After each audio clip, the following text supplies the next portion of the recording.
ஒரு ஊரில் ஒருத்தர் இருந்தான். ஒரு நாள் காலையில் எழுந்திரிச்சான். ஒரு 10 ரூபாய் எடுத்து சட்டை பையில் வச்சுக்கிட்டான். கடை தெருவுக்கு புறப்பட்டான்.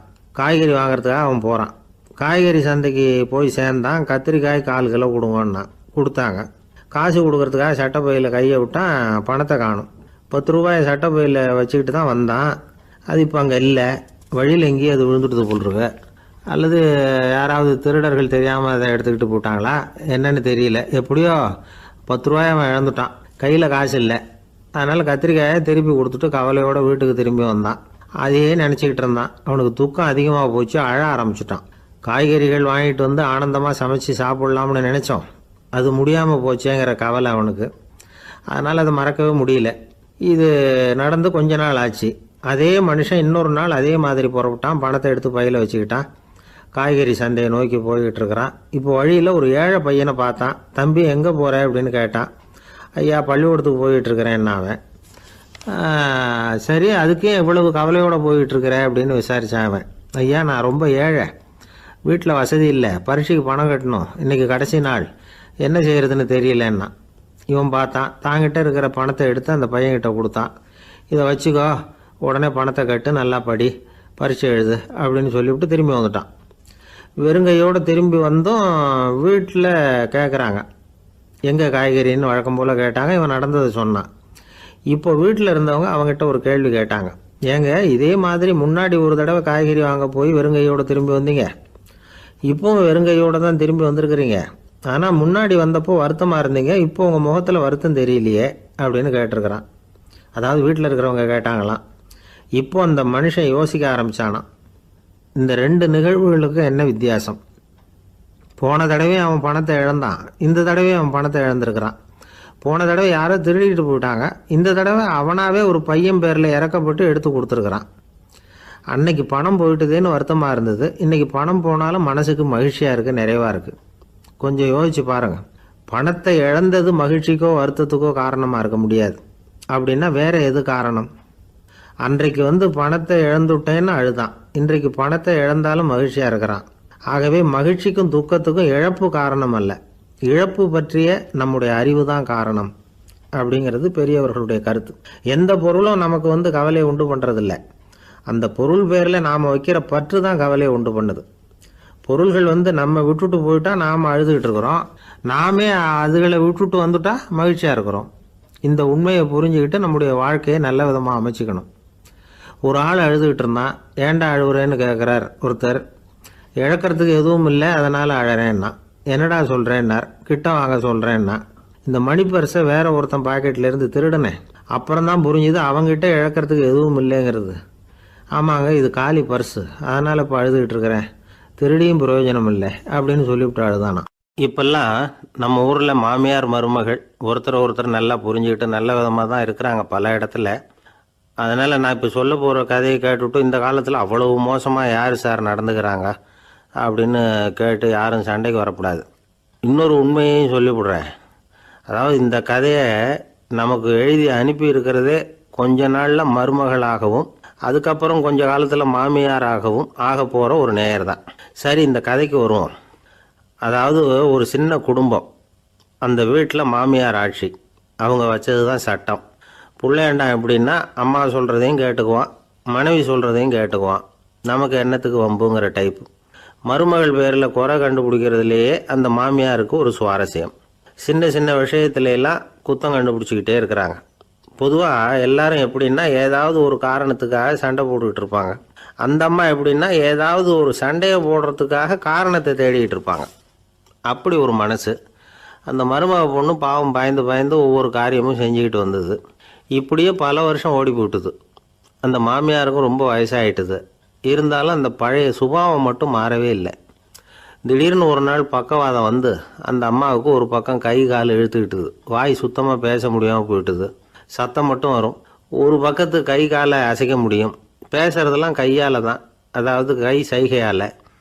இப்படிப்பட்ட நிலைமையில் கூட அந்த பொண்ணு தண்ணியோ பாலோ இவங்க எதிரில் கொண்டாந்து வச்சா அதை வேணும்னே தட்டி விட்டுட்டு ஒம்பு வளர்க்குறது. அதுக்கப்புறம் அந்த பொண்ணு தரையை சுத்தப்படுத்தும்ல, அதை பார்த்து ரசிக்கிறது. இருந்தாலும் அந்த பொண்ணு இதையெல்லாம் பெருசுப்படுத்தாமல் ரொம்ப பொறுமையாக தான் இருந்தது. ஒரு நாள் வீட்டில் வச்சுருந்த பாலை பூனை குடிச்சிட்டு போயிட்டுது. வயசான காலத்தில் இந்த அம்மா பால் இல்லாமல் கஷ்டப்படுவாங்களே அப்படின்னு நினச்சி பக்கத்து வீட்டில் போய் கொஞ்சம் பால் வாங்கிட்டு காய்ச்சி மாமியார் முன்னாடி கொண்டாந்து வச்சுது அந்த பொண்ணு. வழக்கம் போல் அந்த அம்மா பாலை தட்டி விட்டுட்டாங்க. இது அந்த மருமக பொண்ணு கவனிச்சுட்டுது. இவ்வளவு நாள் பொறுமையாக இருந்த இந்த மருமகளுக்கு இன்னைக்கு இதை பார்த்து தான் அசாத்திய கோபம் வந்துட்டுது. கதவுக்கு பக்கத்தில் சாத்தி வச்சுருந்த உலக்கையை எடுத்து மாமியார் தலையில் போட, அது குறி தவறி கழுத்தில் பட, அந்த அம்மா கழுத்தை பிடிச்சிக்கிட்டு ஊன்னு கத்த, இந்த பொண்ணு ஒன்றும் அலட்டிக்காமல் உலக்கையை எடுத்து மறுபடியும் கதவு பக்கம் சாத்தி வச்சுட்டு அது பாட்டுக்கு நடந்து போயிட்டுது. இருந்தாலும் மனசுக்குள்ளே லேசாக ஒரு பயம். கணவன் வீட்டுக்கு வந்ததும் என்ன விஷயம்னு கேட்டால் எப்படி சமாளிக்கிறது? அன்னைக்குன்னு பார்த்து ரொம்ப நேரம் கழித்து வீடு சேர்ந்தான் கணவன். உடனே அந்த அம்மா புகார் பண்ண ஆரம்பிச்சுட்டுது. பேச்சு தான் வராத, அதனால் ஒரு பக்கத்து கையால் சைகை காட்டுது. கதவுக்கு பக்கத்தில் இருந்த உலக்க பக்கமாக கையை நீட்டி காட்டி, அப்படியே அந்த கையை தன் கழுத்துக்கு பின்பக்கமாக சுற்றி காட்டி நாக்கை வெளியில் நீட்டி நடந்த விஷயத்தை புரிய வைக்கிறதுக்கு முயற்சி பண்ணுது. இவனுக்கு ஒன்றும் புரியல. என்ன சொல்கிறாங்க அம்மா அப்படின்னு மனைவிகிட்ட கேட்குறான். அதுக்கு அந்த பொண்ணு ரொம்ப புத்திசாலித்தனமா, என்னங்க உங்கள் அம்மா சொல்கிறது உங்களுக்கு இன்னும் புரியலையா? அவங்க உங்களை பார்த்து என்ன சொல்கிறாங்கன்னா, ஏண்டா உலக்க மாதிரி நிற்கிற, சாக போகிற எனக்கு சங்கிலி எதுக்கு, என் கழுத்தில் கிடக்கிற இந்த சங்கிலியை கழட்டி என் மருமக கழுத்தில் போடுறா அப்படின்னு சொல்கிறாங்க அப்படின்னு தான். ஓ அப்படியா விஷயம்னு சொல்லி அம்மா கழுத்தில் இருந்த சங்கிலியை எடுத்து மனைவி கழுத்தில் போட்டுட்டு, அம்மா உன் விருப்பப்படியே போட்டாச்சு, இனிமேலாவது நிம்மதியாக படுத்து தூங்கு அப்படின்னு சொல்லிவிட்டு உள்ளே போயிட்டான். பார்த்தீங்களா கதையை? அதனால தான் மாமியார்கள் சைகை காட்டுறதுன்னா கூட இனிமேல் ஜாக்கிரதையாக இருக்கணும். இந்த உலகத்தில் உண்மையாகவே வேதாந்தம் பேசுகிறவங்களும் உண்டு, உள்ளுக்குள்ளே வேறு மாதிரி இருந்துக்கிட்டு வெளியில் வேதாந்தம் பேசுகிறவங்களும் உண்டு. ஒரு ஆள் இருந்தார். அவரும் ஒரு கடை வச்சு வியாபாரம் பண்ணிக்கிட்டு இருந்தார். மகா கஞ்சன், யாருக்கும் எந்த உதவியும் செய்ய மாட்டார். எச்சில் கையென்ன ஈர கையை கூட உதற மாட்டார். அப்படிப்பட்ட மனுஷன். அந்த ஊருக்கு ஒரு முனிவர் வந்துக்கிட்டு இருந்தார். வருஷத்துக்கு ஒரு தடவை வருவார். ஒரு நாள் 2 நாள் இருப்பார், அப்புறம் போயிடுவார். அந்த முனிவர் வர்றப்போலாம் இந்த ஆள் எழுந்திரிச்சு ஓடி போய் அவரை வரவேற்பான். ரொம்ப பெரிய வேதாந்தி மாதிரி அவர்கிட்ட பேசிக்கிட்டு இருப்பான். காயமே இது பொய், வெறும் காற்றடைத்த பையும்மா, தர்மம் தலைகாக்கும்மா, பணம் என்ன சார் பணம், இன்னைக்கு ஒருத்தன் கையில் இருக்கும், நாளைக்கு ஒருத்தன் கையில் இருக்கும், எல்லாம் மாயம், எனக்கு தான் இன்னமும் இந்த சம்சார பந்தத்திலிருந்து விடுபடுறதுக்கு நேரம் வரலேம்மா. அந்த முனிவரும் இந்த ஆள் இப்படி சொல்கிறத கேட்ட உடனே, ஏப்பா அப்படி சொல்கிற, இப்போ கூட நீ சரின்னு சொல்லு, உனக்கு தீட்சை கொடுத்து இதிலேருந்து விடுபடுற ஞானத்தை போதிக்கிறேன் பார். உடனே அந்த ஆள் என்ன சொல்லுவான் தெரியுமா? ஐயோ சாமி, இப்போ அது எப்படிங்க முடியும், பிள்ளைங்கள்லாம் சின்ன சிறுசுங்க, அதுகளுக்கெல்லாம் ஒரு கல்யாணம் காட்சின்னு செஞ்சு கடமையை முடிச்சுட்டா நீங்கள் சொல்கிறபடி செஞ்சு விடலாம்மா. சரி, இன்னும் முனிவர் போயிடுவார். அடுத்த வருஷம் வருவார். இவன் வழக்கம் போல் வேதாந்தம் பேசுவான். சரி தீட்சை கொடுக்குறேன் வா அம்பார். பேரம்பேத்தியை பார்க்கணும், கோர்ட்டில் கேஸ் ஒன்று இருக்குது, அது முடியணும் அப்படின்னு தயங்க ஆரம்பிச்சிருவான். எல்லாம் சொல்லுவான், ஆனால் குடிக்கிறதுக்கு தண்ணி கூட கொடுக்க மாட்டான். ரொம்ப வருஷம் கழித்து மறுபடியும் ஒரு நாள் அந்த ஊருக்கு முனிவர் வந்தார். இவன் கடைக்கும் வந்தார். அப்புறம் அங்கே கல்லாவில் நம்ம ஆள் இல்லை, அவன் புள்ள தான் உட்காந்துருக்கிறான். அப்பாவை போலவே புள்ளையும் எழுந்திரிச்சு ஓடியாந்து முனிவரை வரவேற்றான். அப்பா எங்கேன்னு விசாரித்தார் முனிவர். ஐயோ அதை ஏன் கேட்குறீங்க சாமி, உங்ககிட்ட தீட்சை வாங்கி இந்த சம்சார பந்தத்திலேருந்து விடுதலை பெறணும்னு சொல்லிக்கிட்டே இருப்பார், அது நிறைவேறாமலே போய் சேர்ந்துட்டார். போன மாதம் ஒரு நாள் திடீர்னு நெஞ்சு வலிக்குதுன்னார், அவ்வளோதான் போட்டுன்னு போயிட்டார் அப்படின்னு புலம்புனான் பையன். இதை கேட்டதும் முனிவர் சிரிச்சாரான்.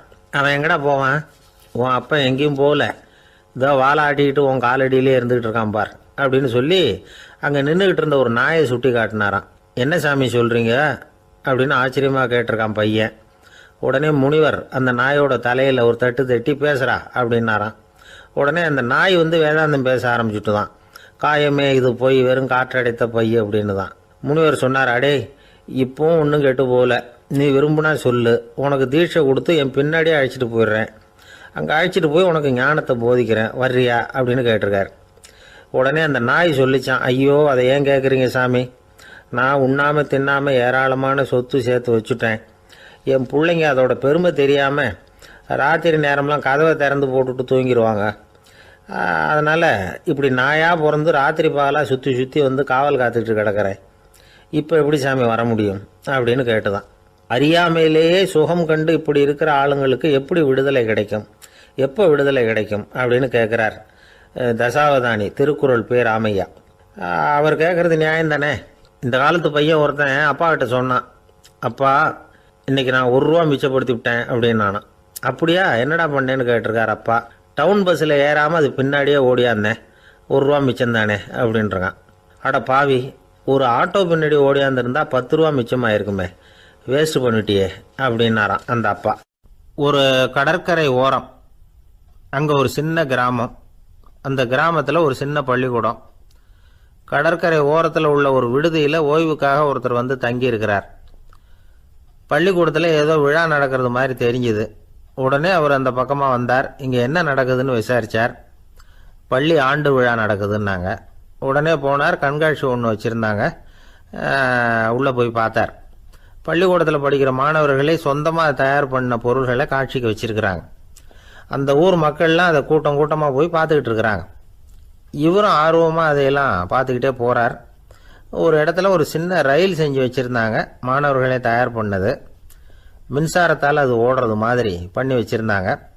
அதில் ஒரு சின்ன பொத்தான் இருக்கும், அது அமுக்குனா ரயில் ஓடும், சுற்றி சுற்றி வரும். மாணவர்கள் எதிரில் நின்று அதுக்கு விளக்கம் கொடுத்துக்கிட்டு இருக்கிறாங்க. இவர் அதை கவனித்தார். ரயில் ஓடுறத பார்த்தார். அங்கே நின்றுக்கிட்டு இருந்த மாணவர்கள்கிட்ட விளையாட்டாக கேட்டார், ஏன்பா இந்த ரயில் எதனால் ஓடுது அப்படின்னு கேட்டார் இவர். சக்தியினால் ஓடுது அப்படின்னாங்க மாணவர்கள். அது என்ன சக்தின்னு கேட்டார். அதுக்கு பேர் மின்சாரம் அப்படின்னாங்க. சரி, நீங்கள் மின்சாரத்தை பார்த்துருக்குறீங்களா அப்படின்னார். நாங்கள் பார்த்தது இல்லைங்க, ஆனால் இதை செய்யறதுக்கு எங்களுக்கு உதவி பண்ண ஆசிரியர் ஒரு பட்டதாரி, ஒரு கால் அவர் பார்த்துருக்கலாம் அப்படின்னாங்க. அவர் எங்கே இருக்காருன்னு கேட்டார். இதோ அழைச்சிட்டு வர்றோம்னு ஓடினாங்க. அவரை அழைச்சிட்டு வந்தாங்க. அவர்கிட்ட ஒரு பெரியவர் கேட்டார், மின்சாரத்தை நீங்கள் பார்த்துருக்குறீங்களா அப்படின்னு. மின்சாரத்தை பார்க்குறதாவது நான் பார்த்ததே இல்லை.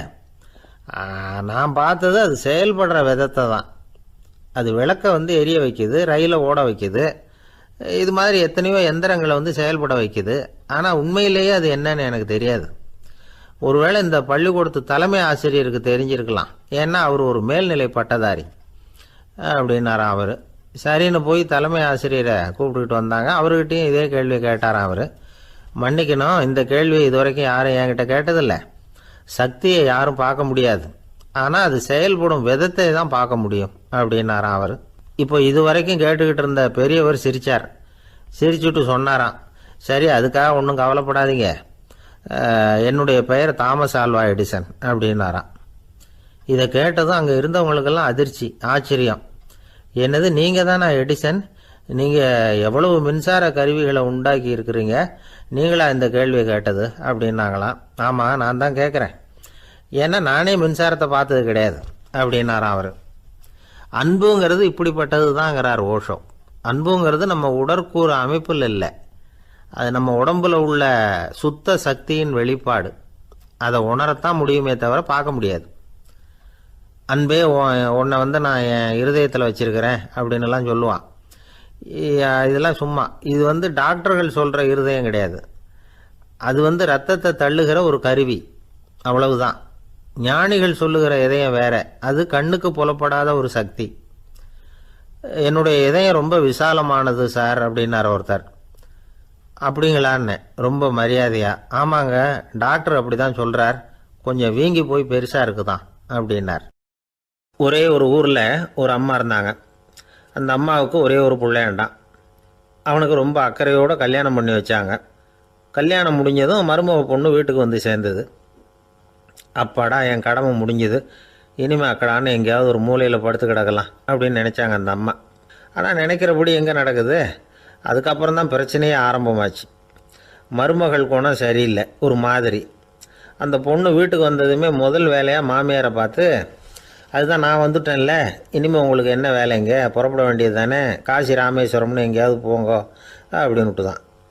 மாமியார் பார்த்தாங்க, கொஞ்சம் யோசனை பண்ணாங்க. இந்த பாருமா, நீ இப்படி சொல்கிறதுக்கு முன்னாடியே வீட்டை விட்டு புறப்படணுங்கிற முடிவுக்கு நான் வந்துட்டேன்.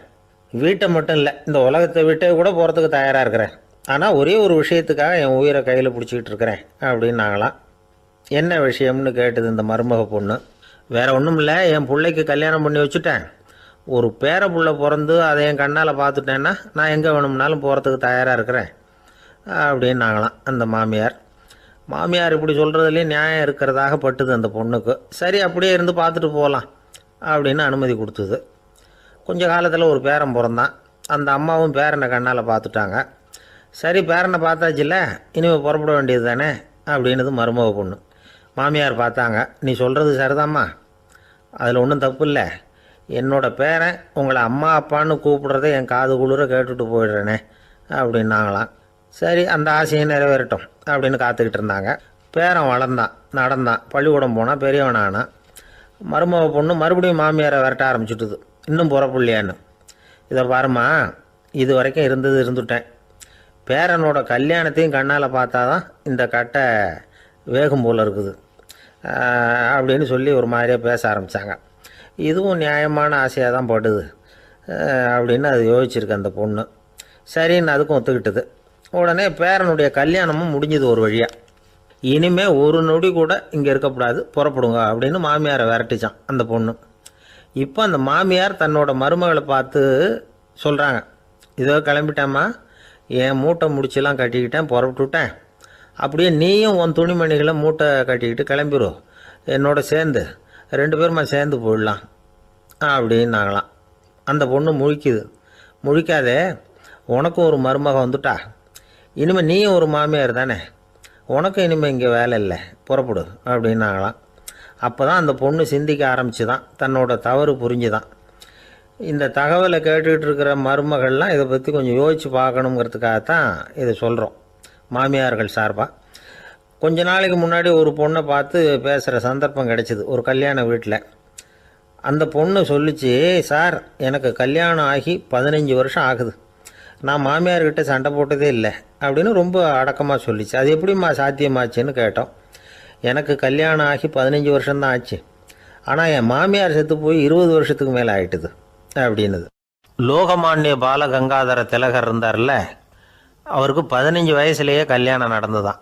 மனைவி பேர் தபிபாய், ரொம்ப பெரிய குடும்பத்து பொண்ணு, நல்ல குணம். அவங்க குடும்பம் நடத்திக்கிட்டு இருக்கிறாங்க. அந்த காலத்தில் திருடர்கள் பயம் அதிகம். இந்த காலத்தில் மட்டும் என்னன்னு கேட்குறீங்களா? நீங்கள் கேட்குறது நியாயம்தான். இருந்தாலும் இந்த காலத்து திருடனுக்கும் அந்த காலத்து திருடனுக்கும் ஒரு முக்கியமான வித்தியாசம் உண்டு. அதாவது அந்த காலத்து திருடன்லாம் நியாயம் அநியாயம் பார்க்குறது உண்டு, இந்த காலத்தில் அப்படி பார்க்குறது இல்லை. அந்த காலத்தில் திருட வர்றவங்கள்ட்ட கூட ஒரு தார்மீக உணர்வு உண்டாம். அதாவது அப்போ உள்ள கொள்ளைக்காரங்க எதை களவாடினாலும் சரி, அரிசியை மட்டும் களவாடுறது இல்லையா, அப்படி ஒரு கொள்கை. அதனால் பாருங்கள், அந்த காலத்து பெண்கள் நகை நட்டுகளை பத்திரமா வைக்கணும்னா பெட்டியில் வைக்கிறது இல்லை, அரிசி பானையில் போட்டு வச்சு விடுறது. இப்போல்லாம் பேங்க்கில் சேஃப்டி லாக்கர்னு இருக்குல்ல, அது மாதிரி அந்த காலத்தில் சேஃப்டி லாக்கருங்கிறது அரிசி பானை. இந்த வளையல், மூக்குத்தி, தோடு இப்படி எதுவாக இருந்தாலும் அதில் போட்டு பத்திரமா வச்சுருவாங்க. திருடன் அரிசி பானை பக்கம் போகிறதில்ல. ஏன்னா சாப்பிட்ற விஷயத்தில் கை வைக்கக்கூடாது, அது பாவம் அப்படின்னு அவன் நினைக்கிறான். திலகரோட மனைவி தபிபாயும் அதே மாதிரி தன்னுடைய ஆபரணங்களை ஒரு அரிசி பானைக்குள்ளே போட்டு மூடி வச்சுருந்தாங்களாம். இப்படி இருந்தப்போ ஒரு நாள் ஒரு பிச்சைக்கார பொண்ணு வீடு வீடாக பிச்சை கேட்டுக்கிட்டே வந்திருக்குது. திலகர் வீட்டுக்கும் தர்மம் போடுங்க தாயே அப்படின்னு தான் அந்த பொண்ணு. அந்த அம்மா தபிபாய் காதில் இது விழுந்திருக்கு. உடனே கை நிறைய அரிசி அள்ளிக்கிட்டு போட்டிருக்கு. பாத்திரத்தில் அரிசியை போட்டதுக்கு அப்புறம் தான் தெரியுது, பளிச்சுன்னு கண்ணில் படுது.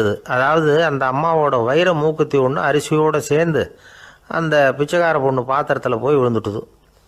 இந்த அம்மாவுக்கு மனசுக்குள்ளே குழப்பம், என்ன இப்படி ஆகிட்டுதே, மூக்குத்தி போயிட்டுதே, பிச்சை பாத்திரத்துலேருந்து அதை எப்படி எடுக்கிறது அப்படின்னு தயக்கம். வாயை திறந்து அதை கேட்கறதுக்கும் கூச்சம். திண்ணையில் உட்காந்துருந்த திலகர் இவ்வளவையும் பார்த்துக்கிட்டு இருக்கிறார். மனைவியின் மனசுக்குள்ளே நடக்கிற மௌன போராட்டத்தை அவர் நல்லா புரிஞ்சுக்கிட்டாராம். மனைவியை பார்த்து சொன்னாராம், தபிபாய், இது தெய்வ சம்மதம், அவளுக்கு சேர வேண்டிய மூக்குத்தி அவகிட்ட போயிட்டுது, பிச்சை பாத்திரத்தில் விழுந்த மூக்குத்தியை எடுக்க வேணாம் அப்படின்னாராம். சரின்னு சொல்லிவிட்டு மேற்கொண்டு எதுவும் சொல்லாமல் அந்த அம்மா வீட்டுக்குள்ளே போயிட்டாங்களாம். இந்த காலத்துலலாம் அது மாதிரி நடக்குமா? வெறும் அரிசியை போட்டுவிட்டு விவகாரம் பண்ணிகிட்டு இருக்க மாட்டோமா? ஒரு பெரிய மனுஷன் வீட்டுக்கு ஒரு பிச்சைக்காரன் வந்தான். ஐயா, நாங்கள் பிச்சைக்காரங்கள்லாம் சேர்ந்து ஒரு சங்கம் வச்சுருக்குறோம், அதுக்கு நிதி சேர்க்குறோம், அதுக்கு ஒரு 100 ரூபா கொடுத்தீங்கன்னா எங்களுக்கு பெரிய உதவியாக இருக்கும் அப்படின்னானா. அதெல்லாம் ஒன்றும் கொடுக்க முடியாது போ அப்படின்னாரான் அவர். அப்படின்னா ஒரு 50 ரூபாயாவது கொடுங்களேன் அப்படின்ட்டுருக்கான். அதுவும் முடியாதுன்னு சொல்லிவிட்டார். 25 ரூபா அப்படின்னு இருக்கான். எதுவும் முடியாது அப்படின்னாராம். சரிங்க, இவ்வளவு பெரிய வீட்டுக்கு வந்துட்டு வெறுங்கையோடு திரும்புறது நல்லா இருக்காது, அதனால சும்மா ஒரு ரூபா மட்டுமாவது கொடுங்க அப்படின்ட்டுருக்கான் அவன். ஒரு பைசா கூட என்கிட்ட கிடையாது அப்படின்னு விட்டாரான் இவர். அப்படின்னா நீங்கள் ஒரு காரியம் பண்ணுங்களேன் அப்படின்னானா அவன். என்ன செய்யணும் அப்படின்ட்டுருக்கார். எங்கள் சங்கத்தில் நீங்களும் ஒரு மெம்பராக சேர்ந்துருங்க அப்படின்னானா. காஞ்சிபுரத்தில் பல்லவ ராஜா ஒரு கோவில் கட்டினார், கைலாசநாதர் கோவில். அதுக்கு கும்பாபிஷேகம் பண்ணுறதுக்கு ஒரு நாள் குறிப்பிட்டு அதுக்கு வேண்டிய ஏற்பாடுகள்லாம் பண்ணினார். முதல் காரியமாக கடவுளை வேண்டிக்கிட்டார், நீங்கள் இந்த கும்பாபிஷேகத்துக்கு நேரில் வந்து கலந்துக்கணும்னார். கடவுள் அந்த ராஜா கனவுல வந்தார். நீ கும்பாபிஷேகம் வச்சிருக்கிற அதே நாளில் அதே நேரத்தில் எனக்கு இன்னொரு ஊரில் ஒரு கும்பாபிஷேகம் இருக்குது, அதுக்கு போக வேண்டியிருக்கு.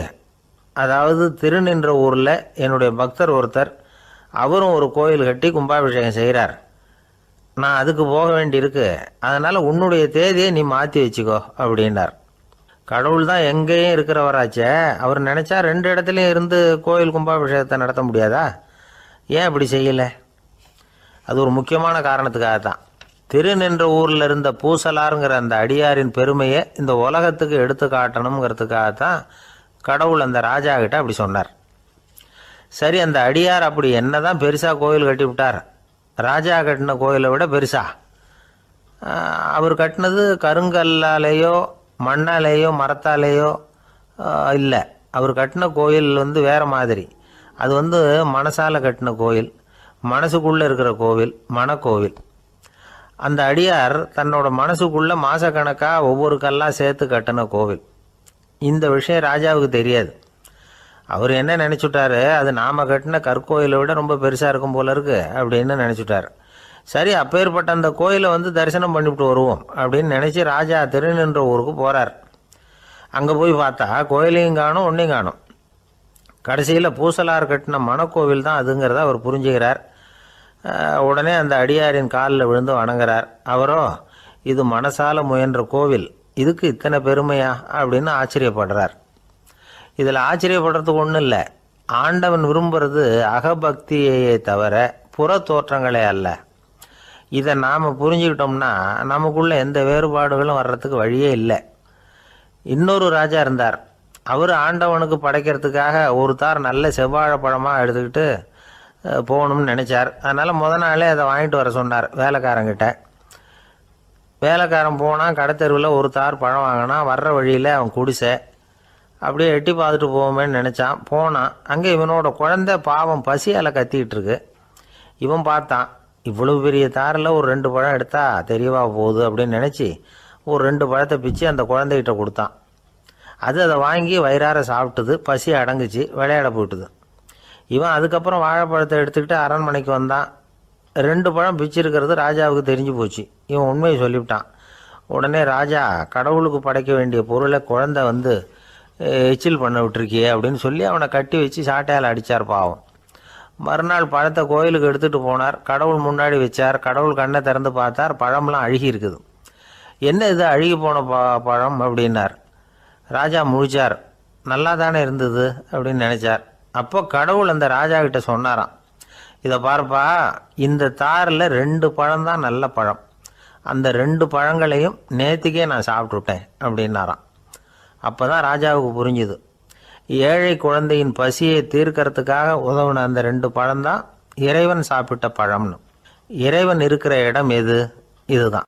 ஒரு ஊரில் ஒரு மன்னர் இருந்தார். புத்தி கூர்மை உள்ள ஒரு மன்னர். பொதுவாக மன்னர்களுக்கு சந்தேகம் வந்தால் சபையில் உள்ள சான்றோர்கள்கிட்ட கேட்டு தெரிஞ்சுக்கிறது தானே வழக்கம். ஆனால் இங்கே அப்படி இல்லை. மற்றவங்களுக்கு சந்தேகம் வந்தால் மன்னர்கிட்ட கேட்டு தெரிஞ்சுக்குவாங்க. அது மாதிரி கேட்டு தெரிஞ்சுக்கிறதுக்காக ஒரு பெரியவர் ஒரு நாள் வந்தார். அவர் கையில் 3 பொம்மைகள் வச்சுருந்தார். 3 ஒரே மாதிரி பொம்மைகள், கொஞ்சம் கூட வித்தியாசம் தெரியல. ஏது இந்த பொம்மைன்னு கேட்டார் மன்னர். எனக்கு வேண்டியப்பட்ட ஒருத்தங்கிட்ட இருந்து இதை வாங்கிட்டு வந்திருக்கிறேன், நான் தான் அவன்கிட்ட இந்த பொம்மையை செஞ்சு கொடுக்கும்படியா கேட்டுக்கிட்டேன். அவன் ரொம்ப புத்திசாலி, அவன் தான் இதை செஞ்சு கொடுத்தான். ஆனால் அதில் ஒரு சிக்கல் அப்படின்னார். என்ன பிரச்சனைன்னு கேட்டிருக்கார் இவர். நான் அவன்கிட்ட கேட்டது 3 விதமான பொம்மைகளாக இருக்கணும்னு கேட்டேன். அவன் என்னடான்னா 3 ஒரே மாதிரியாக செஞ்சு கொடுத்துட்டான் அப்படின்னார். அவங்ககிட்டயே கேட்கறது தானே அப்படின்ட்டுருக்காரு இவர். கேட்டேன், அவன் என்ன சொல்கிறான்னா, இது மூணும் ஒரே மாதிரி பொம்மை கிடையாது, மூணும் மூணு விதம், ஒன்றுக்கு ஒன்று வித்தியாசம் இருக்குது. இந்த மூணு பொம்மையும் மூணு விதமான நண்பர்களுக்கு உதாரணங்கள் அப்படின்னு சொல்கிறான். எனக்கு ஒன்றும் புரியல, அதுதான் உங்ககிட்ட வந்தேன் அப்படின்னார். சரி, அந்த பொம்மைகளை இப்படி கொடுங்க அப்படின்னு வாங்கினார் மன்னர். எடுத்துக்கிட்டு உள்ளே போனார். கொஞ்ச நேரம் கழித்து வெளியில் வந்தார். அதுக்கப்புறம் சொன்னார், இதை பாருப்பா, அவன் சொன்னது சரிதான், மூணும் மூணு விதம் தான். இது இருக்குதே முதல் பொம்மை, இது உத்தமமான நண்பனுக்கு உதாரணம். இந்த ரெண்டாவது பொம்மை இது மத்தியமமான நண்பனுக்கு உதாரணம். அந்த மூணாவது பொம்மை இருக்குதே அது மோசமான நண்பனுக்கு உதாரணம். இதை செஞ்சவன் உண்மையிலேயே பெரிய அறிவாளி தான் அப்படின்னாராம். வந்தவருக்கு ஒன்றும் புரியல. பார்த்தா ஒன்றும் வித்தியாசம் தெரியலையே அப்படின்னு அவன் குழம்பி போய் நிற்கிறான். இப்போது அந்த மன்னர் விளக்கம் கொடுக்குறார். அந்த மூணு பொம்மையையும் எடுத்து முன்னாடி வச்சார். ஒரு மெல்லிய கம்பியை கையில் எடுத்தார். அந்த முதல் பொம்மை காதில் விட்டார். கொஞ்ச தூரம் உள்ளே போய் அப்படியே நின்றுட்டுது அந்த கம்பி. அப்புறம் ரெண்டாவது பொம்மை காதில் அந்த கம்பியை விட்டார். அந்த கம்பி என்னாச்சுன்னா அப்படியே அது வாய் வழியாக வெளில வந்தது. மூணாவது பொம்மை காதில் கம்பியை செலுத்தினார். அது நேராக இன்னொரு காது வழியாக வெளியில் வந்தது.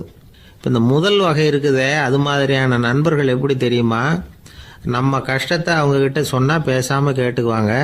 வெளியில் அதை யாருக்கிட்டையும் சொல்லிகிட்டு இருக்க மாட்டாங்க. வெளியில் தெரியாமல் நமக்கு உதவி பண்ணுவாங்க. செஞ்சுட்டு அதை நான் தான் செஞ்சேன்னு சொல்லிகிட்டு இருக்க மாட்டாங்க. அதுதான் கம்பி ஒரு காது வழியாக போய் உள்ளேயே நின்றுட்டுது. ரெண்டாவது பொம்மையில் கம்பி என்னாச்சு, ஒரு காது வழியாக போய் வாய் வழியாக வெளியில் வருது. இது மாதிரியான நண்பர்கள்கிட்ட நாம் கஷ்டத்தை சொன்னால் அதை அவங்க 4 பேர்கிட்ட போய் சொல்லி நமக்காக உதவி கேட்பாங்க. நமக்குன்னு கேட்டு வாங்கி அதை நம்மகிட்ட கொண்டுகிட்டு வந்து கொடுப்பாங்க. இவங்க மத்தியமமான நண்பர்கள். மூணாவது பொம்மையில் ஒரு காது வழியாக செலுத்துகிற கம்பி இன்னொரு காது வழியாக வெளியில் வந்துடுது. இது மாதிரியான நண்பர்கள்கிட்ட நம்ம கஷ்டத்தை சொன்னால் அவங்க காது கொடுத்து கேட்குறது மாதிரி நடிப்பாங்க. அப்படியே இன்னொரு காது வழியாக அதை வெளில விட்டுருவாங்க. அதை பற்றி கவலைப்பட மாட்டாங்க. இதுதான் இந்த பொம்மைகளுக்குள்ளே இருக்கிற வித்தியாசம் அப்படின்னு விளக்கம் கொடுத்தாராம் மன்னர். படிக்கிற பிள்ளைங்கள்லேயும் இது மாதிரி 3 வகை உண்டு. சில பேர் காதால் வாங்கி மனசில் வச்சுக்குவான். சில பேர் காதால் வாங்கி பேனாவால் எழுதி விடுவான். சில பேர் ஒரு காதால் வாங்கி இன்னொரு காதால் வெளியில் விட்டுருவான். ஒரு பையன் வகுப்பில் ஆசிரியர் பாடம் நடத்தும் பொழுது தலையை வேகமாக ஆட்டி ஆட்டி கேட்பானான். ஏன்டா இப்படி தலையை இப்படி ஆட்டுற அப்படின்னு கேட்டிருக்கான் பக்கத்தில் இருந்தவன். தலையை ஆட்டினா தாண்டா ஒரு காது வழியாக உள்ளே போகிறது, இன்னொரு காது வழியாக வெளியில் வேகமாக வெளில போகும் அப்படின்னானா அந்த பையன். இந்த உலகத்தில் மனுஷன் எவ்வளவோ தவறுகள் செய்கிறான். அதுக்கெல்லாம் என்ன காரணம்? அதை பற்றின ஆராய்ச்சி தான் இன்றைக்கி. இதுக்கு ஆராய்ச்சி என்னத்துக்கு, அது தெரிஞ்ச விஷயம் தானே அப்படின்னு நீங்கள் நினைக்கலாம். ஆனால் அப்படி அலட்சியமாக இந்த விஷயத்தை விட்டுறக்கூடாது. பொதுவாக எல்லோரும் நினைக்கலாம் எது சரி எது தவறு அப்படின்னு தெரியாததுனால தான் மனுஷன் தப்பு பண்ணுறான் அப்படின்னு. ஆனால் அப்படி சொல்லிட முடியாது. மனுஷன் தெரிஞ்சே தான் தவறுகள் பண்ணுறான். இப்போ உதாரணத்துக்கு ஒரு சாலையில் இடது பக்கம் போக வேண்டிய ஒருத்தர் நடுக்கோட்டை தாண்டி வலது பக்கமாக வண்டியை ஓட்டிகிட்டு போகிறாருன்னு வச்சுக்கோங்க. என்னப்பா இது தப்பு இல்லையா அப்படின்னு அவர்கிட்ட கேட்டால், அதெல்லாம் எனக்கு தெரியும், நீ உன் வேலையை பார்த்துட்டு போ அப்படிம்பார். வலது பக்கமாக போகிறது தப்புன்னு தெரிஞ்சே தான் அவர் அப்படி செய்கிறார், அப்படி போகிறார். பெரிய உத்தியோகத்தில் இருக்கிறவங்க கூட லஞ்சம் வாங்குறாங்க. அவங்களுக்கெல்லாம் லஞ்சம் வாங்குறது தப்புன்னு தெரியலன்னு அர்த்தம். திருடுறது தப்புன்னு தெரியாமலாம் மனுஷன் திருடுறான். நல்லாவே தெரியும். நீங்கள் வேணும்னா கேட்டு பாருங்கள், வேறு வழி இல்லை அதனால தான் திருடுறேன்பா. திருடுறது ஒரு புண்ணியமான காரியம்னு திருடனே கூட சொல்ல மாட்டான். திருடுறது தவறுங்கிறது திருடனுக்கு தெரியும் அப்படிங்கிறத விளக்கிறதுக்காக ஒரு பெரியவர் ஒரு கதை சொன்னார். அதாவது 2 திருடர்கள் 2 பேரும் சேர்ந்து ஒரு வீட்டுக்கு போய் ஒரு 10,000 ரூபாயை திருடிட்டு வந்துடுறாங்க. ஒரு காட்டு வழியாக வந்துக்கிட்டு இருக்கிறாங்க. இன்னும் விடியல. 2 பேருக்கும் தூக்கம் கண்ணை சுற்றுது. சரி, இப்படியே ஒரு மரத்தடியில் படுத்து தூங்குவோம், காலையில் விடிஞ்சதும் இந்த பணத்தை 2 பேரும் பங்கு போட்டுக்குவோம் அப்படின்னு முடிவு பண்ணுறாங்க. அதே மாதிரி படுத்து தூங்குறாங்க. நடு ராத்திரியில் ஒரு திருடன் முழிச்சிக்கிறான். விடிகிற வரைக்கும் காத்துக்கிட்டு இருந்தால் 5,000 ரூபா தான் கிடைக்கும், இப்போவே கம்பி நீட்டினா 10,000 ரூபா கிடைக்கும் அப்படின்னு யோசித்து பார்த்துட்டு ஒரு முடிவுக்கு வந்தான். மெதுவாக அந்த 10,000த்தையும் சுருட்டிக்கிட்டு அடுத்தவனுக்கு தெரியாமல் ஓடி போயிட்டான். விடியுது. அடுத்தவன் எழுந்திரிச்சு பார்க்குறான். பணத்தையும் காணலை, பாகஸ்தனையும் காணலை. இந்த திருடன் அந்த திருடனை திட்டுறான். திருட்டு பய, அயோக்கிய பய, இப்படி அநியாயமாக கிளப்பிட்டு போட்டானே அப்படிங்கிறான். இதுலேருந்து என்ன தெரியுது? தெரியாமல் எடுத்துக்கிட்டு போகிறது திருட்டு, அயோக்கியத்தனம், அநியாயம் அப்படிங்கிறது இவனுக்கு தெரிஞ்சிருக்குது. அதனால தான் அடுத்தவனை பார்த்து இப்படி திட்டுறான். அதனால் தெரியாததுனால மனுஷன் தவறு பண்ணுறான்னு சொல்கிறது சரியில்லை. அப்படின்னா மனுஷன் பண்ணுற தவறுகளுக்கு உண்மையான காரணம் தான் என்ன? இதே சந்தேகம் அர்ஜுனனுக்கும் வந்துதான். அதனால தான் அவன் பகவானை பார்த்து கேட்குறான், மனுஷன் தன் விருப்பத்துக்கு விரோதமாக ஏதோ ஒரு சக்தியினால பலாத்காரமாக இழுக்கப்பட்டது மாதிரி பாவம் பண்ணுறானே, அந்த சக்தி என்ன அப்படின்னு கேட்குறான். இதுக்கு பகவான் பதில் சொல்கிறார், காமமும் குரோதமும் தான் அந்த சக்திகள், அதாவது ஆசையும் சினமும். இது ரெண்டும் உன்னுடைய எதிரிகள் அப்படிங்கிறத புரிஞ்சுக்கோ அப்படிங்கிறார். இன்னமும் நுணுக்கமாக பார்த்தா காமத்தினுடைய மறு உருவங்கள் தான் குரோதமும் லோபமும். ஆசை நிறைவேறலைன்னா குரோதம், அதாவது கோபம். ஆசை நிறைவேறிட்டதுன்னா லோபம், அதாவது பேராசை. பாவத்தை கண்ட்ரோல் பண்ணணும்னா அதுக்கு மெயின் சுவிட்ச் எது அப்படிங்கிறது இப்போ தான் தெரியுது. அதுக்கு மனுஷன் தெரிஞ்சே தான் தவறு பண்ணுறான் அப்படின்னு பேசிக்கிட்டோமே. அதுக்கு ஒரு உதாரணம், ஒரு ஆள் ஹோட்டலில் சாப்பிட போனான், சாப்பிட்டு முடித்தான், எழுந்திரிச்சு முதலாளிகிட்ட பில்லை கொடுத்தான், காசை கொடுக்கல. முதலாளி பணம் கொடுன்னு கேட்டார். இவன் என்கிட்ட பணம் இல்லைன்னா. முதலாளி கொஞ்சம் கூட அலட்டிக்கல, உள்ளே இருந்து ஒரு ஆளை கூப்பிட்டார். இவனை கூப்பிட்டுட்டு போய் இட்லி மாவு ஆட்ட சொல்லுன்னார். இவனும் கவலைப்படாமல் உள்ளே போயிட்டான். அப்போது அழைச்சிட்டு போகிற ஆள் கேட்குறான், ஏன் சார் சாப்பிட்றதுக்கு முன்னாடி காசு இல்லைங்கிறது உங்களுக்கு தெரியாதா அப்படின்னு கேட்குறான். தெரியும், காசு இல்லைங்கிறதும் தெரியும், காசு இல்லாமல் சாப்பிட்டா மாவாட்டணுங்கிறதும் தெரியும் அப்படின்னா அந்த ஆள். அப்படின்னா நீங்கள் உங்கள் வீட்லேயே சாப்பிட்ருக்கலாமே அப்படின்னு கேட்குறான் அவன். அதுக்கு இவர் சொல்கிறாரு, அது எப்படி, அங்கே சாப்பிட்டாலும் நான் இதே வேலையை தானே செய்ய வேண்டியிருக்கும் அப்படின்னாராம். ஒரு ஊரில் ஒரு பெரிய செல்வந்தர் இருந்தார். பணத்துக்கு பஞ்சம் இல்லை. அதனால் இந்த உலகத்தில் முடியாத காரியம் எதுவும் இல்லைன்னு நினச்சார். பணம் இருந்தாலே அந்த நினப்பு தானாக வந்துடும். அதனால் இவரும் அப்படி நினச்சதில் ஒன்றும் தப்பு இல்லை. அந்த ஊருக்கு குருநானக் ஒரு தடவை வந்தார். அவருக்கு இந்த செல்வந்தர் ரொம்ப பிரமாதமாக ஒரு வரவேற்பு கொடுத்தார். ஊர் எல்லையிலேயே எங்கள் வீட்டுக்கு விருந்து சாப்பிட்டுட்டு போகணும்னு கேட்டுக்கிட்டார். அவரும் சரின்னு ஒத்துக்கிட்டார். உடனே தன்னுடைய பங்களாவில் ஒரு பெரிய விருந்துக்கு ஏற்பாடு பண்ணார்.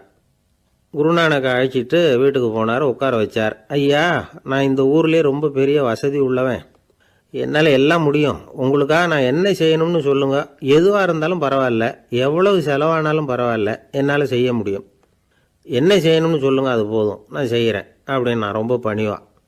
இதை கேட்டதும் குருநானக் சிந்திச்சார் கொஞ்ச நேரம். அதுக்கப்புறம் தன்னோட சட்டை பைக்குள்ளே கையை விட்டு ஒரு பழைய ஊசி ஒன்று எடுத்தார். அந்த செல்வந்தர்கிட்ட கொடுத்தார். இதை பாருங்கள், இவ்வளவு தூரம் நீங்கள் கேட்கறதுனால சொல்கிறேன், எனக்கு நீங்கள் செய்ய வேண்டிய உதவி இதுதான்னார். ஊசியை கையில் வாங்கிக்கிட்டு இதை என்ன செய்யணும்னு சொல்லுங்க அப்படின்னார் அவர். நீங்கள் செய்ய வேண்டியது என்னென்னா, இந்த ஊசியை பத்திரமா வச்சிருக்கணும். நாம் 2 பேரும் இறந்து போனதுக்கு பின்னாடி இன்னொரு உலகத்தில் நாம் சந்திக்கக்கூடிய வாய்ப்பு இருக்குது. அப்போ இந்த ஊசியை என்கிட்ட கொண்டாந்து கொடுக்கணும். இதுதான் நீங்கள் எனக்காக செய்ய வேண்டிய உதவி அப்படின்னார் குருநானக் லேசாக சிரிச்சுக்கிட்டே. இதை கேட்ட உடனே இந்த பெரியவர் முழிக்க ஆரம்பிச்சிட்டார். அது எப்படிங்க, நான் சாகிறப்ப எப்படி இந்த ஊசியை எடுத்துக்கிட்டு இன்னொரு உலகத்துக்கு வர முடியும்னார். ஊசி மாதிரி ஒரு சின்ன பொருளை கூட இந்த உலகத்தை விட்டு நாம் போகிறப்ப எடுத்துகிட்டு போக முடியாதுங்கிறப்போ உங்களோட செல்வத்தையெல்லாம் எப்படி அங்கே எடுத்துகிட்டு வர போகிறீங்க அப்படின்னு கேட்டார் குருநானக். அதுக்கப்புறம் தான் அந்த பெரியவர் யோசிக்க ஆரம்பித்தாராம். குருநானக் சொல்கிறார், இதை பாருங்கள், நாம் செய்கிற நல்லது கெட்டது தான் கடைசி வரைக்கும் நம்ம கூட இருக்கும். அடுத்தவங்க நல்லா இருக்கணுங்கிறதுக்காக பொருளை செலவு செய்யணும், அப்படி செய்யலைன்னா எந்த பிரயோஜனமும் இல்லை அப்படின்னார். அதுக்கப்புறம் தான் அந்த செல்வந்தரின் அறிவு கண் திறந்து தான். உடனே குருநானக்கை வணங்கினார். ஐயா, என்கிட்ட இருந்த ஆணவம் போயிட்டுது, இனிமேல் என்கிட்ட இருக்கிற செல்வத்தை நல்ல வழியில் செலவழிப்பேன் அப்படின்னாராம். நம்மக்கிட்ட இருக்கிற பணம் எப்பவும் நம்ம கூடவே வந்துக்கிட்டு இருக்காதுங்கிறதுக்கு இது ஒரு உதாரணம். அதுக்காக நாம் பணம் சேர்க்கறத பற்றி கவலைப்பட வேண்டியதில்லை, பேசாமல் படுத்து தூங்கிக்கிட்டு இருந்தால் போதும் அப்படின்னு இதுக்கு அர்த்தம் பண்ணிக்கப்படாது. முறையான வழியில் பணம் சேர்க்கணும், அதை முறையான வழியில் செலவு பண்ணணும். அதனால் ஏற்படக்கூடிய மன நிறைவு இருக்குது பாருங்கள், அது அனுபவித்தவங்களுக்கு தான் தெரியும். சொர்க்கத்துக்கு போகிறவங்க இங்கேருந்து பணத்தை எடுத்துகிட்டு போக முடியாது, ஆனால் நம்ம செல்வத்தை இங்கே மற்றவங்களுக்கு பயன்பட செய்து அதனால் ஏற்படுற புண்ணியம் இருக்குது பாருங்கள், அதை எடுத்துகிட்டு போக முடியுமா. இதுதான் ஆன்மீகவாதிகள்லாம் சொல்கிற கருத்து. ஜான் நியூட்டன் ஒருத்தர், அவர் சொன்னார், நான் எப்போவாவது சொர்க்கத்துக்கு போய் சேர்ந்தேன்னா அங்கே 3 அதிசயங்களை பார்ப்பேன்னார். என்னன்னு கேட்டாங்க. நான் யார் யார் இருக்க மாட்டாங்கன்னு நினச்சிக்கிட்டு இருந்தானோ அவங்களில் சில பேர் அங்கே இருப்பாங்க, அது ஒரு பெரிய அதிசயம்னார். சரி, அடுத்தது என்ன? ரெண்டாவது அதிசயம் என்னென்னா, அங்கே இருப்பாங்கன்னு நான் எதிர்பார்த்த சில பேர் அங்கே இருக்க மாட்டாங்க அப்படின்னார். சரி, மூணாவது பெரிய ஆச்சரியம் என்ன அப்படின்னா, நான் அங்கே இருக்க பாருங்க, அதுதான் அந்த மூணாவது அதிசயம் அப்படின்னாராம். இன்பம் துன்பம் இது ரெண்டும் சேர்ந்தது தான் வாழ்க்கை. இது எல்லாரும் சொல்லிகிட்டு இருக்கிற ஒரு உண்மை. அது சரி, இது ரெண்டும் வர்றதுக்கு என்ன காரணம்? துறவி ஒருத்தர் யோசித்து பார்த்துருக்கார். இன்ப துன்பம் தோன்றுவதற்கு முக்கியமாக 6 காரணங்கள் உண்டு அப்படிங்கிறார் அவர். அது என்னங்கிறத நாமளும் தெரிஞ்சு வச்சுக்குவோமே. இப்போ முதல் காரணம் சுயநலம். ஒரு தாயார் தன்னுடைய சுயநலம் கருதி தன்னுடைய மகன் இன்பமாக இருக்கணும்னு ஆசைப்படுறாங்க. மகனும் அப்படியே ஆசைப்படுறான். அதனால் தாயாரின் இன்ப துன்பங்களை பார்த்துட்டு மகனும் இன்ப துன்பம் அடையிறான். அந்த அம்மாவுக்கும் அதே நிலைமை தான். ரெண்டாவது காரணம் உறவு. நான் துறவியான பிறகு கூட உறவுங்கிற காரணத்தினால தான் தாயாருடைய சுக துக்கங்களை கண்டு நானும் சுக துக்கம் அடைகிறேன். என் தாயாருடைய நிலைமையும் இதுதான் அப்படிங்கிறார் ஒரு துறவி. மூணாவது காரணம் என்னென்னா அறிமுகம். எனக்கு அறிமுகமான ஒருத்தரை ரயில் நிலையத்தில் சந்திக்கிறேன். அவர் தன்னுடைய பணப்பையை எங்கேயோ தொலைச்சி விட்டு வருத்தப்பட்டுக்கிட்டு இருக்கிறார். நானும் வருத்தப்படுறேன். அந்த சமயத்தில் யாரோ ஒருத்தர் இதுதானே அவங்க பணப்பை அப்படின்னு சொல்லி கொண்டாந்து நீட்டுறார். பணப்பையை தொலைச்சவர் சந்தோஷப்படுறார், நானும் சந்தோஷப்படுறேன். இது அந்த துறவி சொல்கிற அனுபவம். நாலாவது காரணம் என்னென்னா கருணை. எனக்கு முன்னே தெரியாத ஒருத்தனை யாரோ ஒருத்தன் அடித்து காயப்படுத்தி போடுறான். கருணை காரணமாக நான் அதுக்காக துக்கப்படுறேன். அஞ்சாவது காரணம் எதையும் நம்புறது. ஒரு பசுமாட்டை ஒரு முரணை அடிச்சுக்கிட்டு இருக்கிறான் அப்படின்னு ஒருத்தர் நம்மகிட்ட சொல்கிறாருன்னு வைங்க, உடனே நான் துக்கப்படுறேன். இன்னொருத்தர் அந்த முரணனை போலீஸ்காரங்க பிடிச்சிட்டு போயிட்டாங்கன்னு சொல்கிறாரு, நான் உடனே சந்தோஷப்படுறேன். மூணாவதாக ஒருத்தர் முதல் 2 பேரும் சொன்னது பொய்யுங்கிறார். அப்போ நான் இன்ப துன்பம் ரெண்டுமே இல்லாமல் நிம்மதியாக இருக்கிறேன். இது ஒரு விதம். அடுத்தது 6வது காரணம் என்னென்னா தன்மயமாகுதல். ஒரு நாவல் படிச்சுக்கிட்டு இருக்கிறோம், அதில் வர்ற பாத்திரங்களோட நாம் ஒன்றி போயிடுறோம். அதில் வர்ற பாத்திரங்கள் சிரிச்சுதுன்னா நாமளும் சிரிக்கிறோம், அது அழுதுன்னா நாமளும் அழறோம். அதெல்லாம் அந்த துறவி சொல்கிற அனுபவ உண்மைகள். இன்ப துன்பம் இது ரெண்டும் தோன்றுவதற்கு சுயநலம், உறவு, அறிமுகம், கருணை, எதையும் நம்புறது, தன்மயமாகிறது, இது எல்லாம் தான் முக்கிய காரணம் அப்படின்னு அவர் சொல்கிறார். ஆகக்கூடி ஒட்டு மொத்தமாக யோசனை பண்ணி பார்த்தா பிற பொருள்கள் மீது பற்றுதல் காரணமாக தான் நாம் இன்ப துன்பம் அடையிறோம் அப்படிங்கிறத புரிஞ்சிக்க முடியுது. மனுஷன் இன்ப துன்பம் அடையிறதுக்கு 7வது காரணம் கூட ஒன்று உண்டு அப்படின்னு சொல்லிகிட்டே வந்தார் ஒருத்தர். அது என்ன அப்படின்னு கேட்டோம். அதுதான் சார் இந்த நீங்கள் சொல்லிட்டு வர்ற இன்று ஒரு தகவல்னார். எப்படி சொல்கிறீங்கன்னு கேட்டோம். இன்று ஒரு தகவல் கேட்க ஆரம்பிக்கிறப்போ மனசில் இன்பம், ஆரம்பித்த உடனே இது ஏற்கனவே கேட்ட சமாச்சாரமாச்சே அப்படின்னு நினைக்கிறப்போ துன்பம் அப்படின்னு அதுக்கு ஒரு விளக்கம் கொடுத்தார் அவர். வயிறு பசிக்குதேங்கிறது சிலரோட கவலை, வயிறு பசிக்க மாட்டேங்குதே அப்படிங்கிறது சில பேரோட கவலை. 2 விதமான கவலைக்கும் வயிறு தான் காரணமாக இருக்குது. வயிறு பசிச்சதுன்னா அது இயற்கை, வயிறு பசிக்கலைன்னா அது வியாதி. ஆனால் பசியையும் நாம் பசிப்பிணி அப்படின்னு தான் சொல்லுவோம். என்ன காரணம்? வியாதியை போக்க வேண்டியது எவ்வளவு முக்கியமோ அதை விட முக்கியம் பசியை போக்க வேண்டியது. ஒரு சமுதாயத்தில் பசிப்பிணியே இருக்கக்கூடாது, அதுதான் நல்ல சமுதாயம். பசியை போக்கணும்னா சாப்பாடு போடணும், பசியின்மையை போக்கணும்னா வைத்தியம்தான் பண்ணணும். இது சம்பந்தமாக எவ்வளவோ ஆராய்ச்சிகள் நடக்குது, நிறைய மருந்து கண்டுபிடிச்சிருக்கிறாங்க. நம்ம உடம்புல பசியை தூண்டக்கூடிய பகுதி எது, இதை முதல்ல தெரிஞ்சுக்கணும் இல்லையா? நாம் சாப்பிட்ற ஆகாரம் செரிக்கிறதுக்கு எது காரணம் தெரியுமா? நம்ம மூளையோட பின்பகுதி தான் அதுக்கு காரணமாக இருக்குதாம். மூளையின் பின்பகுதியில் நரம்பு செல்களால் ஆன 2 வகையான ஆரக்சின்கள் தான் பசியை உண்டாகுது அப்படின்னு கண்டுபிடிச்சிருக்கிறாங்க. 2 ஆய்வாளர்கள் இதை கண்டுபிடிச்சிருக்காங்க. அவங்க 2 பேரும் டெக்சாஸ் பல்கலைக்கழகத்தில் ஹார்வர்டு ஹக்ஸ் மருத்துவ கல்வி நிலையத்தில் பணிபுரிகிறவங்களாம். உண்பது தேவைங்கிறது உணரப்படும் போது மூளையின் அந்த குறிப்பிட்ட பகுதி ஆரக்சின் அப்படிங்கிற ஹார்மோன்களை சுரக்கும். அது பசி உணர்வை தூண்டும் அப்படிங்கிறது தான் அந்த ஆய்வாளர்களின் கண்டுபிடிப்பு. இந்த ஆரக்சின் வேறு சில உயிரினங்கள்லேயும் உண்டு. இப்போ எலிகளில் கூட இது இருக்குது. அதனால் எலிகளை வச்சு இது சம்மந்தமாக ஆராய்ச்சி பண்ணாங்க. எலிகள் உடம்பில் ஆரக்சினை செலுத்தி பார்த்தாங்க. உடனே என்னாச்சு தெரியுமா? அந்த எலியெல்லாம் பசியால் துடிக்க ஆரம்பிச்சுட்டுது. எதையாவது தின்னு பசியை தீர்த்தா போதுங்கிற அளவுக்கு அந்த எலிகள்லாம் அல்லாட ஆரம்பிச்சுட்டுது. இயல்பாக சாதாரணமாக அந்த எலிகள் எவ்வளவு சாப்பிடுமோ அது மாதிரி 8 முதல் 10 மடங்கு அதிகமான ஆகாரத்தை 1 மணி நேரத்துக்குள்ளே சாப்பிட்டு தீர்த்துட்டு தான். சில எலிகளின் மூளையில் இந்த ஆரக்சின் அளவை கட்டுப்படுத்தி பார்த்துருக்குறாங்க. உடனே என்னாச்சு தெரியுமா, அதெல்லாம் சாப்பாட்டை கண்டால் முகத்தை திருப்பிட்டு போக ஆரம்பிச்சுட்டு தான். அந்த எலிகளுக்கு பசி எடுக்கலையாம். இந்த ஆராய்ச்சியின் அடிப்படையில் பசியை எடுக்காமல் இருக்கிற மனிதர்களுக்கும் பசியை தூண்ட முடியும் அப்படின்னு சொல்லி ஆராய்ச்சியாளர்கள் தெரிவிச்சிருக்கிறாங்க. ஆக ஆரக்சின் தான் பசிக்கு காரணம்ங்கிறது தெரிஞ்சு போச்சு. சரி, இந்த ஆரக்சின் அப்படின்னா என்ன? அது ஒரு கிரேக்க சொல். அதுக்கு பசின்னு அர்த்தம். நம்ம ஆளுங்களுக்கெல்லாம் பசியை தூண்டுறதுக்கு மருந்து தேவையில்லை, பசியை குறைக்கிறதுக்கு தான் மருந்து தேவை. ஒரு அம்மா டாக்டரை தேடி வந்தாங்களாம். டாக்டர், எங்கள் வீட்டுக்காரருக்கு திடீர்னு அகோர பசி, நிறைய சமைச்சு போடுறேன், அவ்வளவையும் சாப்பிட்டுட்டு கீழே கிடக்கிற குப்பை கூலங்களையும் எடுத்து சாப்பிட ஆரம்பிச்சுட்றார், என்னன்னு கவனித்து பாருங்கள் அப்படின்னாங்களாம். எவ்வளோ நாளாக அப்படி இருக்குதுன்னு கேட்டிருக்காரு டாக்டர். 1 வாரமாக அப்படி இருக்குதுன்னாங்களாம். இவ்வளவு நாளாக ஏன் சும்மா இருந்தீங்க, ஆரம்பத்திலே இங்கே அழைச்சிட்டு வர வேண்டியது தானே அப்படின்னாரான் டாக்டர். அது ஒன்றும் இல்லை டாக்டர், வீடு பூரா சுத்தமாகட்டுமேன்னு பார்த்துக்கிட்டு இருந்தேன் அப்படின்னாங்களாம் அந்த அம்மா. ஒரு மாணவனை பார்த்தேன். என்ன தம்பி படிப்புலாம் எப்படி இருக்குது அப்படின்னு விசாரித்தேன். அவன் ரொம்ப அழுத்துக்கிட்டான். நான் நல்லா தான் சார் படிக்கிறேன், இருந்தாலும் புத்தியில் சரியாக ஏற மாட்டேங்குது சார் அப்படின்னா. சரி, இவனும் நம்ம ரகம்தான் அப்படின்னு சொல்லி முடிவு பண்ணிக்கிட்டோம். கல்வி கற்கக்கூடிய ஒரு மாணவன் சம்பந்தப்படுற புத்திகள் பல வகை. அதை பற்றி ஒரு பெரியவர் விளக்கி இருக்கிறார். மிருத்து புத்தின்னு ஒன்று இருக்குதான். மிருத்துன்னா மண்ணால் செவுறு கட்டுறோம்ல, மண் சுவரில் ஆணி அடிக்கிறதும் சுலபம், அதை பிடுங்கி எடுக்கிறதும் சுலபம். அது மாதிரி சில பேர் குரு சொல்லி கொடுக்குறத சுலபமாக கேட்டு தெரிஞ்சு வச்சுக்குவாங்க, கொஞ்ச நேரத்தில் சுலபமாக மறந்தும் போயிடுவாங்க. இது மிருத்து புத்தின்னு பேர், மண் புத்தி. தாரு புத்தின்னு ஒன்று உண்டான். தாருன்னா மரம்.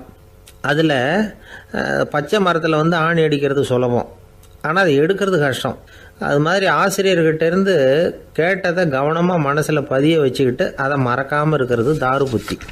பட்டை மரமாக இருந்தால் அதில் ஆணி அடிக்கிறதும் கஷ்டம், அடிக்கிற ஆணியும் சீக்கிரம் நழுவிடும். அது மாதிரி கேட்குற விஷயம் மனசில் பதியறதும் கஷ்டம், அப்படியே பதிஞ்சாலும் அது நீடிச்சு இருக்கிறதும் கஷ்டம், கொஞ்ச காலத்தில் மறந்துடும்.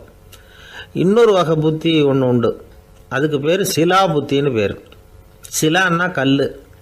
ஒரு கருங்கல்லில் 4 துளையை போட்டு ஒரு துளையில் உளியை வச்சு அடித்தா மற்ற துளை வழியாகவும் பிளந்து கல் 2 ஆகிடும். அது மாதிரி சந்தியான இடங்களில் குறிப்பாக ஒரு பொருளை சொன்னால் அதை வச்சுக்கிட்டு மற்றதையும் தெரிஞ்சுக்கிறது, அது சிலா புத்தின்னு பேர். வேணு புத்தின்னா என்ன தெரியுமா? வேணுன்னா மூங்கில் கணுவில் ஒரு பக்கம் உளியை வச்சு அடித்தா 2 பக்கமும் பிளந்துடும். அது மாதிரி ஒரு செய்தியை கேட்டுக்கிட்டு இருக்கிறப்பவே அதோட முன்பின் தொடர்களையும் தெரிஞ்சுக்கணும், அது வேணு புத்தி. தைல புத்தின்னு ஒன்று உண்டு. தைலம்ங்கிறது எண்ணெய். தண்ணியில் ஒரு துளி எண்ணெயை விட்டால் அது தண்ணி பூரா பரவி போடுதில்ல, அது இப்படி பரவுறது மாதிரி ஆசிரியர் சுருக்கமாக ஒரு கருத்தை சொன்னால் அதை வச்சுக்கிட்டு பூரா விஷயங்களையும் தெரிஞ்சுக்கணும், அது தைல புத்தி. கற்பூர புத்தின்னு ஒன்று கேள்விப்பட்டிருக்கோம். அது எப்படின்னா, கற்பூரம் தீ பட்ட உடனே பிடிச்சிக்கும். ஆசிரியர் சொன்ன உடனே நுண்ணறிவோட பாடங்களை புரிஞ்சுக்கிறது இந்த வகை புத்தி. கரி புத்தின்னு ஒன்று. அது எப்படின்னா, கரியில் நெருப்பை வச்சு விசிறிய பிறகு அதுக்கப்புறம் அது கறி நெருப்பாகும். அது மாதிரி காலம்புற சாயந்தர வேலைகளில் ஆசிரியர் பாடம் சொல்லி கொடுப்பார், அதை கொண்டு புரிஞ்சுக்கிறது இந்த வகை. கதலித்தண்டு புத்தின்னு ஒன்று சொல்லுவாங்க. கதலிங்கிறது வாழை மரம். வாழைத்தண்டில் தீ வைக்கிறது எவ்வளவு சிரமமோ அவ்வளவு சிரமத்தோடு கல்வி கற்கிறது கதலித்தண்டு புத்தி. இதை தவிர இன்னும் சில வகையான மாணவர்களை கூட அடையாளம் காட்டுறாங்க. ஆசிரியர் சொன்னதில் நல்லது மட்டும் எடுத்துக்கிறவன் அன்னம். ஆசிரியர் கிடைச்ச இடத்துல பாடத்தை கேட்டுக்கிட்டு பிறகு தனியாக உட்காந்து சிந்திக்கிறவன் பசுமாடு அப்படி தானே, புல் கண்ட இடத்துல மேயும், அதுக்கப்புறம் நிதானமாக அசை போட்டுக்கும். ஆசிரியர் சொன்னதை தவிர வேறு எதையும் சொல்ல முடியாதவன் கிளி. பல இடங்களில் பாடங்கள் கேட்டு கடைசியில் ஒன்றும் புரியாமல் போகிறவன் ஆடு ஒரு செடியில் வயிறார மேயாது, ஒரே செடியில் இக்கரைக்கு அக்கறை பச்சைன்னா அங்கேயும் இங்கேயும் அலைஞ்சிக்கிட்டே இருக்கும். சில பேருக்கு எருமைன்னு பேர். எருமை எப்படின்னா குளத்து நீரை கலக்கி தான் குடிக்கும். அது மாதிரி ஆசிரியர் மனசை நோக செய்து பயில்கிற மாணவர்கள்லாம் இந்த ரகம். இவ்வளவுலாம் இருந்தாலும் இந்த காலத்து மாணவர்கள்லாம் ஒரு தனி ரகம். ஒரு ஆசிரியர் வகுப்பில் பாடம் நடத்திக்கிட்டு இருந்தார். இலக்கண வகுப்பு.